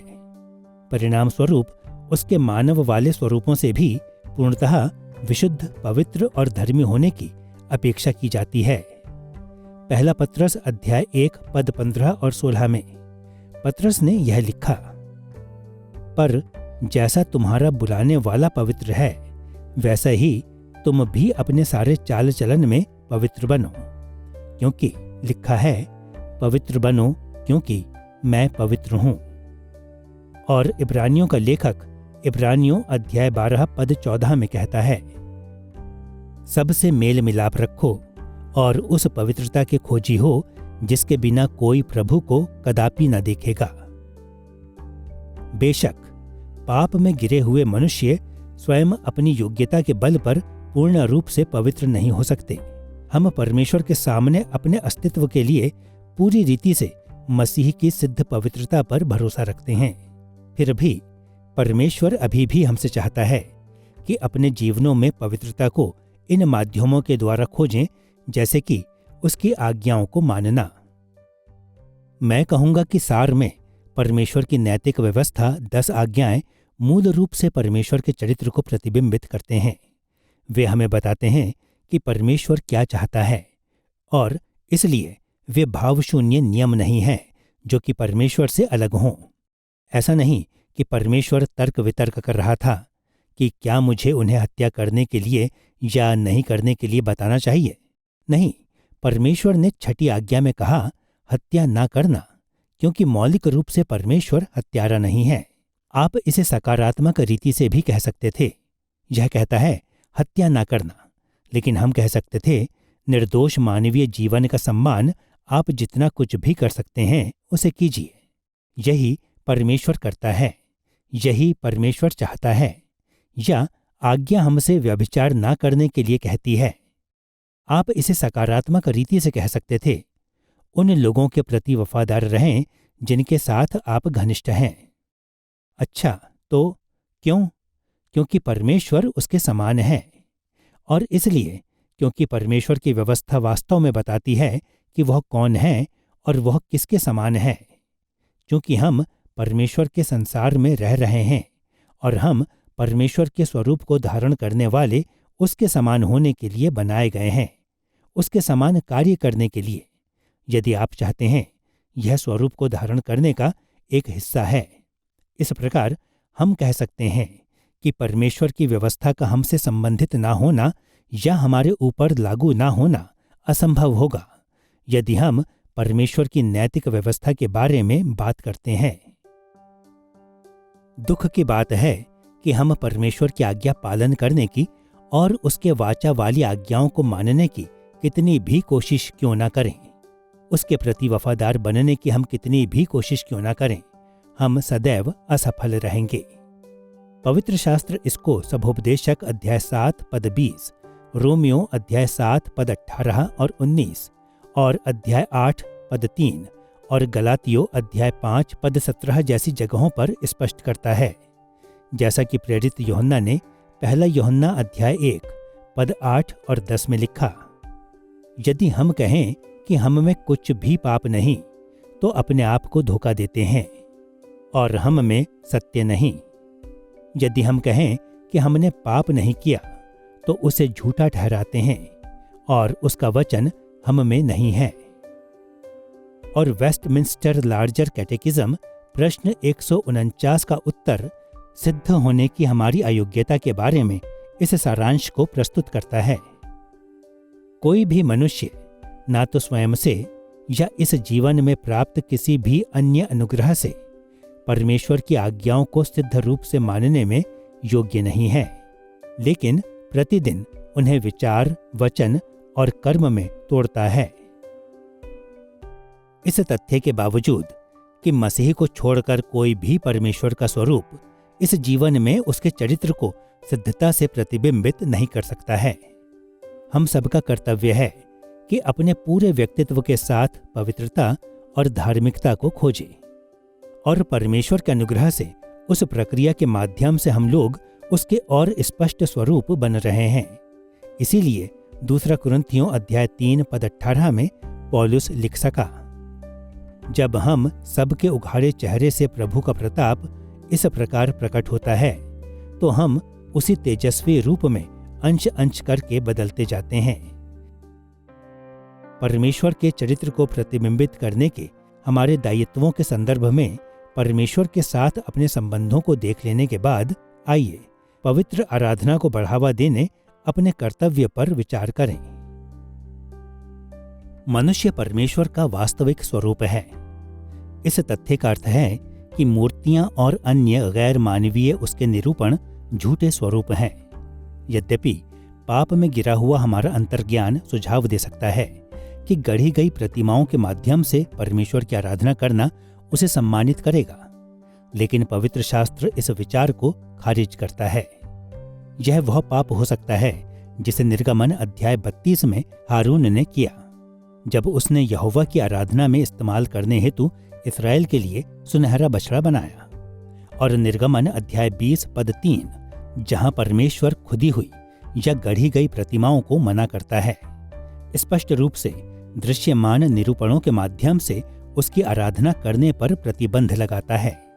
मूसा शायद प्रतिमाओं के इस निषिद्ध उपयोग को व्यवस्था विवरण अध्याय 4 पद 15 और 16 में संबोधित कर रहा था, जहां उसने लिखा, जब यहोवा ने तुमसे होरेब पर्वत पर आग के बीच में से बातें की, तब तुमको कोई रूप दिखाई न पड़ा, इसलिए तुम अपने विषय में बहुत सावधान रहना, कहीं ऐसा ना हो कि तुम बिगड़ कर कोई मूर्ति खोद कर बना लो। मूसा ने अपने श्रोताओं को याद दिलाया कि परमेश्वर ने स्वयं को किसी शारीरिक रूप में प्रकट नहीं किया था, क्योंकि वह उनकी आराधना की विशुद्धता को बचाना चाहता था। वह परमेश्वर के साथ इस्राएल के संबंध को विशुद्ध रखना चाहता था, अर्थात आसपास के देशों के मूर्ति पूजक धर्म विज्ञान और प्रथाओं से मिलावट रहित। वह उन्हें ऐसा नहीं सोचने देना चाहता था कि परमेश्वर को किसी भी प्रकार की वस्तु से आत्मिक रूप से बांधा जा सकता है, या ऐसी वस्तुएं परमेश्वर को सम्मानित करने या उसकी स्वीकृति या सहायता प्राप्त करने के लिए उपयोग की जा सकती हैं। परमेश्वर सच्चा परमेश्वर है और उसके साथ दूसरे देशों के झूठे देवताओं के समान व्यवहार नहीं किया जाना है। मुझे नहीं लगता कि परमेश्वर चाहता है कि हम अन्य प्राचीन मध्य पूर्व संस्कृतियों के समान उसकी आराधना करें, जितना कि वे चाहते थे कि हम प्रतिमाओं की आराधना करें। परमेश्वर कोई प्रतिमा नहीं है, वह एक व्यक्ति है। वास्तव में हमें समय के साथ पता चला कि वह 3 व्यक्ति है, पिता, पुत्र और पवित्र आत्मा। लेकिन यह कहने के बाद एक बार जब आप प्रतिमा की पूजा करने लगते हैं, ऐतिहासिक रूप से क्या होता है कि हम उस प्रतिमा से जो हमारे बारे में हमें सबसे अच्छे गुण लगते हैं तुलना करने लग जाते हैं। इसलिए समय के साथ हम अंततः उस प्रतिमा के माध्यम से स्वयं की पूजा करते हैं। अभी तक हमने देखा कि परमेश्वर के साथ हमारा वाचा वाला संबंध उसके स्वरूप से चाहता है कि परमेश्वर के चरित्र को प्रतिबिंबित करे और विशुद्ध आराधना को बढ़ावा दे। अब आइए परमेश्वर के राज्य को बनाने के अपने दायित्व को देखते हैं। जब परमेश्वर ने उत्पत्ति अध्याय 1 पद 28 में मानवता को पृथ्वी में भर जाने की आज्ञा दी, तो वह हमें संसार भर में हर जगह अपने स्वरूप को रखने के लिए निर्देश दे रहा था। जैसा कि हमने देखा कि लोगों को राजा की परोपकारिता याद दिलाने, लोगों द्वारा राजा के प्रति आज्ञा पालन को प्रोत्साहित करने और यह दिखाने के लिए कि राजा अपने लोगों के साथ मौजूद थे, प्राचीन राजा अपने राज्य भर में अपनी प्रतिमाओं को रखते थे। और इसी तरह जैसे जैसे मनुष्य संसार भर में फैलते हैं, तो वे यह प्रदर्शित करते हैं कि जहां कहीं वे जाते हैं, परमेश्वर राज्य करता है। लेकिन यह प्रदर्शन केवल प्रतीकात्मक नहीं है, क्योंकि मनुष्य परमेश्वर के उपराज्य प्रतिनिधि या दास राजा भी हैं। हम उसके शासन को अपने साथ लेकर जहां कहीं भी हम जाते हैं, इसलिए जहां कहीं भी हम पृथ्वी को वश में करते हैं, जैसा कि परमेश्वर ने उत्पत्ति अध्याय 1 पद 28 में आज्ञा दी, तो हम उस नियुक्त कार्य को पूरा कर रहे हैं। अब हमें पहचानने की आवश्यकता है कि परमेश्वर का राज्य ही संसार में केवल अकेला नहीं है। परमेश्वर के लिए सबसे पहला विरोध शैतान के राज्य से आता है। पाप में गिरे सभी मनुष्य शत्रु के इसी राज्य में पैदा होते हैं, और जब तक हम मसीह पर विश्वास नहीं लाते, तब तक कई तरीकों में परमेश्वर के राज्य के खिलाफ संघर्ष करना जारी रखते हैं, चाहे वह हमें पता हो या नहीं। जैसे कि पौलुस ने इफिसियों अध्याय 2 पद 1 और 2 में कहा, तुम अपने अपराधों और पापों के कारण मरे हुए थे, जिनमें तुम पहले इस संसार की रीति पर और आकाश के अधिकार के हाकिम अर्थात उस आत्मा के अनुसार चलते थे, जो अब भी आज्ञा ना मानने वालों में कार्य करता है। फिर भी सभी मनुष्यों को परमेश्वर के राज्य का निर्माण करने का कार्य दिया गया है, और जो इसके विपरीत उसके शत्रु के राज्य का निर्माण करते हैं, देशद्रोह के दोषी हैं। परमेश्वर के सापेक्ष में परमेश्वर के स्वरूप के रूप में हमारे संबंधों पर विचार करने के बाद आइए अपने ध्यान को अन्य मनुष्यों की ओर मोड़ते हैं। परमेश्वर के स्वरूप में रचा जाना अन्य मनुष्यों के साथ हमारे संबंधों को कई तरीकों से प्रभावित करता है, लेकिन इस पाठ में अपने उद्देश्यों के लिए हम केवल 2 का उल्लेख करेंगे।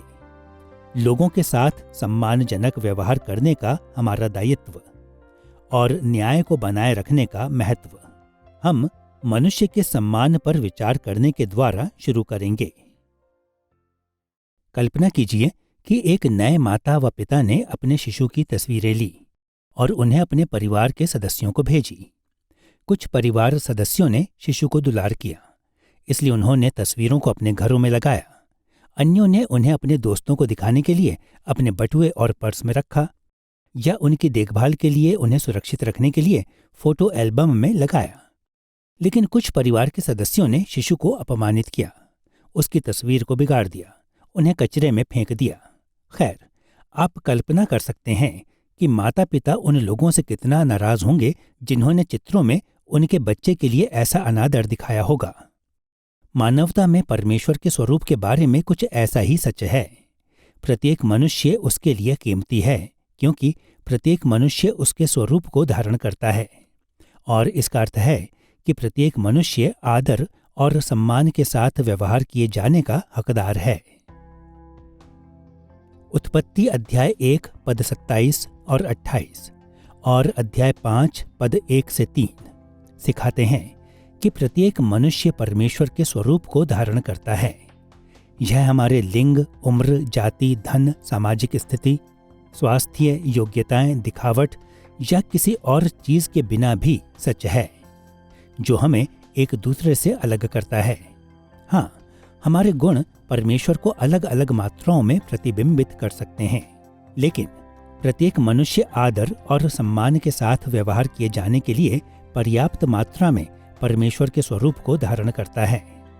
प्रत्येक मनुष्य किसी न किसी रूप में परमेश्वर का प्रतिनिधित्व करता है, और परमेश्वर के प्रतिनिधित्व के साथ दुर्व्यवहार करना स्वयं परमेश्वर का अपमान करना है। उत्पत्ति अध्याय 1 के अनुसार मनुष्यों के रूप में हमारी पहचान का एक आधारभूत तथ्य है कि परमेश्वर ने हमें अपने स्वरूप में बनाया। फिर कुछ मायनों में परमेश्वर को प्रतिबिंबित करने और संसार में उसका प्रतिनिधित्व करने के लिए सभी मनुष्यों को बनाया गया है। और यह सभी मनुष्यों के लिए सच है कि जिस तरीके से हमें हर दूसरे मनुष्य के साथ व्यवहार करना चाहिए जो हमारे संपर्क में आता है, उसका बहुत बड़ा नैतिक निहितार्थ है।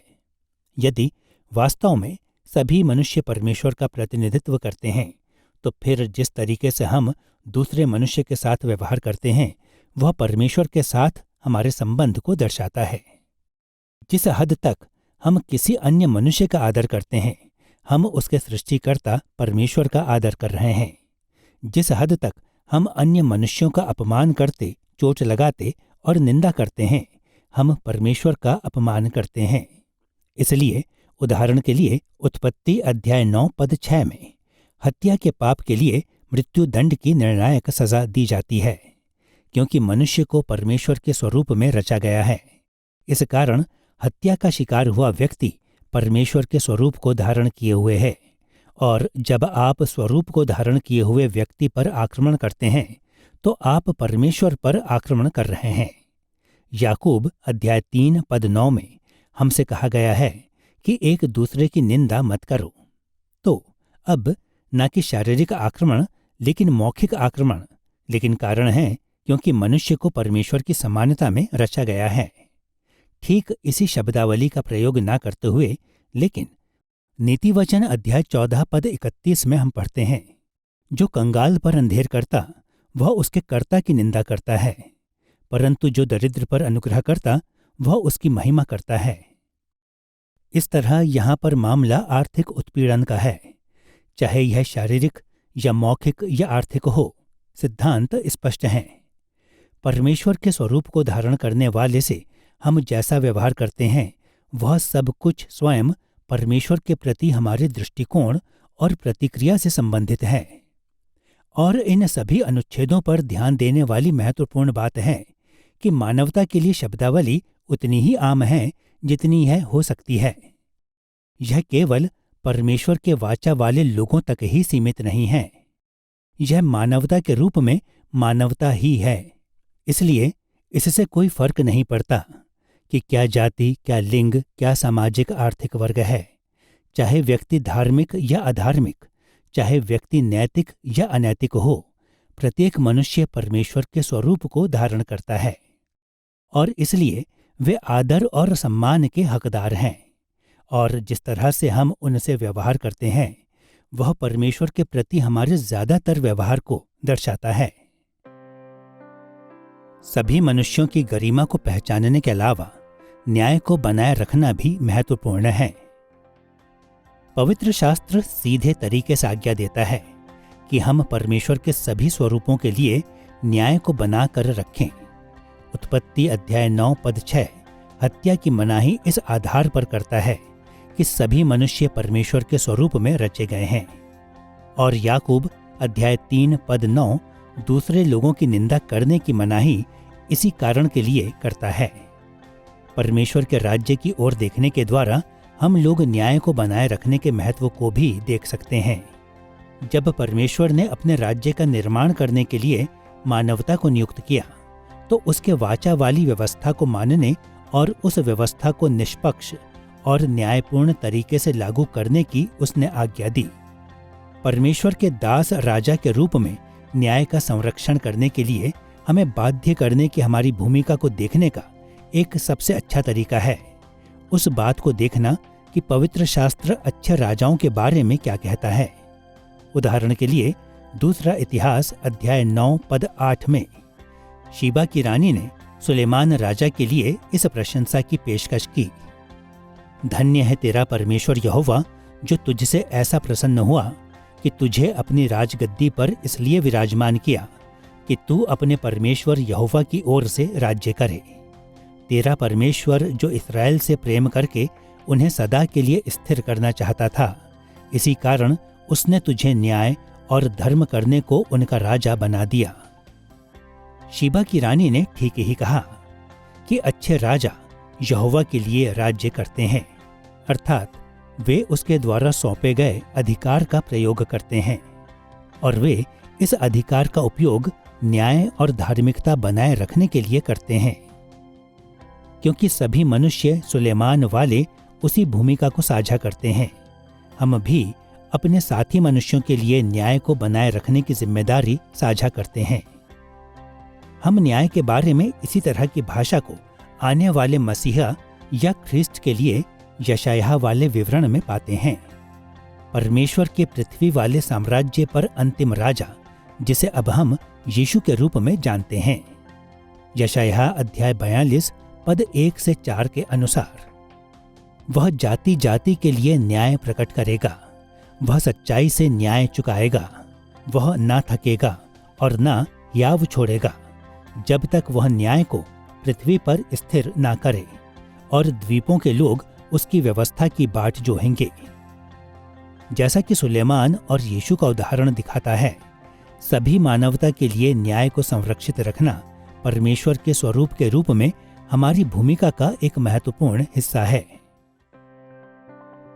अब जबकि हमने परमेश्वर और दूसरे मनुष्यों के साथ हमारे संबंधों का पता लगा लिया है, आइए बाकी की सृष्टि पर ध्यान केंद्रित करते हैं। सृष्टि के साथ हमारा संबंध उत्पत्ति अध्याय 1 पद 27 और 28 में वर्णित है। इन परिचित पदों को फिर से सुनिए।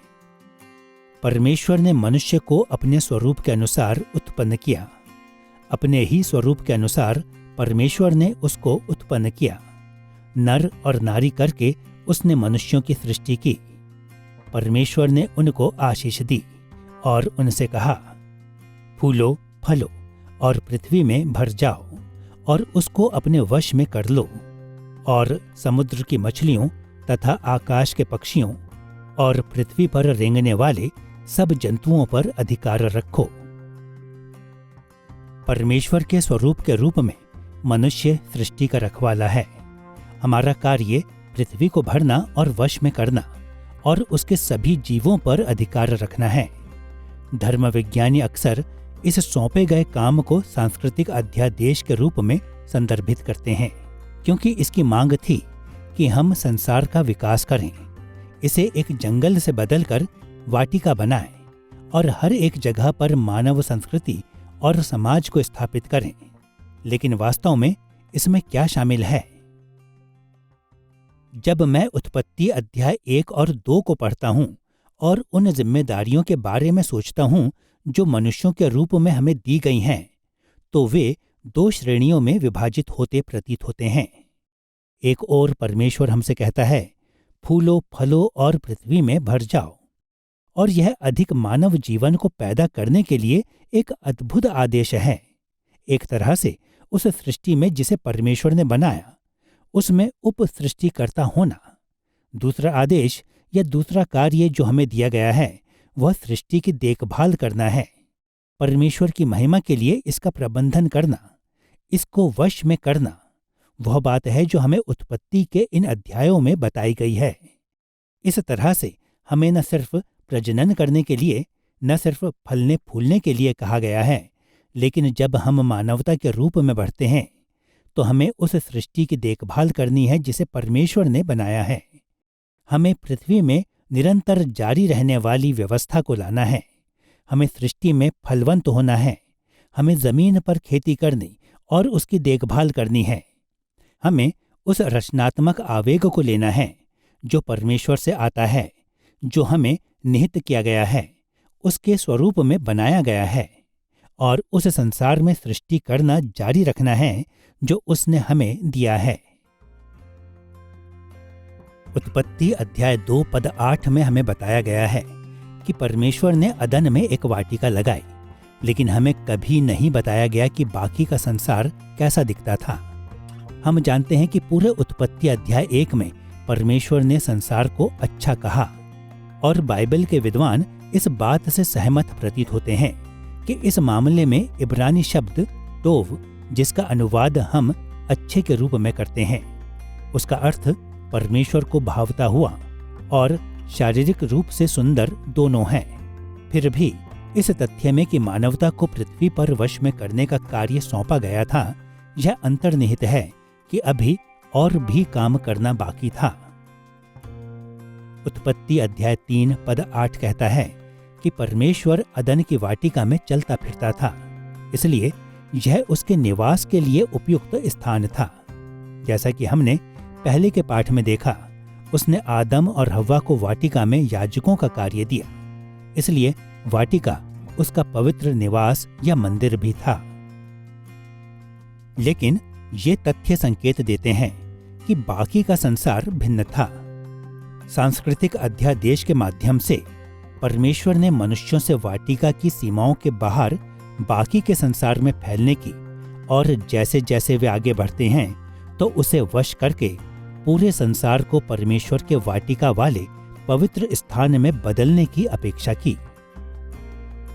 संसार को विकसित करने के अलावा मानवता को जानवरों के ऊपर राज्य करने का कार्य सौंपा गया था, और यह देखने के द्वारा कि कैसे परमेश्वर की व्यवस्था ने जानवरों के लिए दयालु व्यवहार को प्रदान किया, हम इसका अंदाजा लगा सकते हैं कि इसका क्या अर्थ था।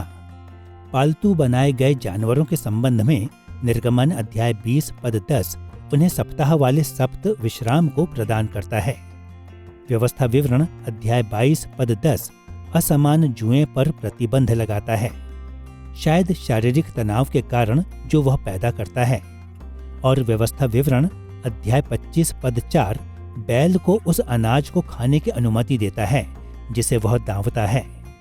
जंगली जानवरों के संबंध में निर्गमन अध्याय 23 पद 11 छोड़े गए खेत से उन्हें खाने की अनुमति देता है। और व्यवस्था विवरण अध्याय 22 पद 6 और 7 जंगली पक्षी को वह अपने अंडों पर बैठी हो तो उसे मारने या पकड़ने पर प्रतिबंध लगाता है। पृथ्वी और उसके जीवों के ऊपर हमारी जिम्मेदारियां संकेत देते हैं कि संसार सिर्फ हमारे उपयोग के लिए अस्तित्व में नहीं है। इसके विपरीत यह मूल रूप से परमेश्वर के उपयोग के लिए अस्तित्व में है। इसलिए उसके स्वरूप के रूप में हमारा यह काम है कि उन चीज़ों की रक्षा और प्रबंधन करें जिन्हें उसने अच्छा कहा, और उन्हें नुकसान पहुंचाने के बजाय उन तरीकों से विकसित करें जो उनमें सुधार करता हो। परमेश्वर का स्वरूप होने के उस तरीके के कई मायने हैं जिसमें हम परमेश्वर से, अन्य लोगों से और अपने आसपास के संसार से संबंध रखते हैं।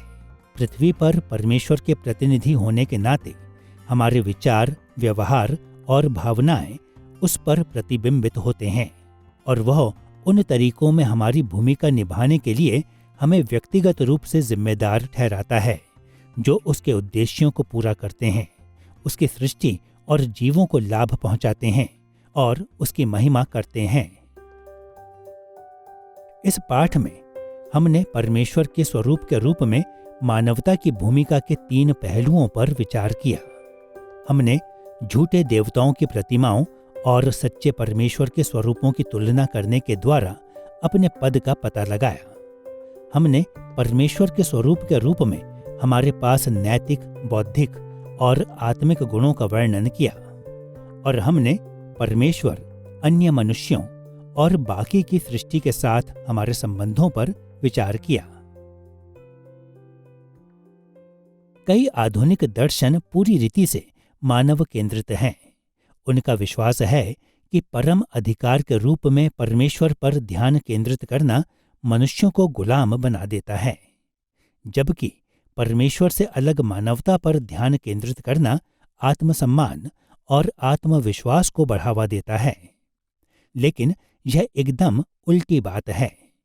पृथ्वी पर परमेश्वर के स्वरूप के रूप में जितना हम कभी भी अपने दम पर कर सकते थे, उसकी तुलना में हमारे पास ज्यादा सम्मान और ज्यादा महत्व है। परमेश्वर ने अपना स्वरूप हम पर रखा है, हमें राजा बनाया है।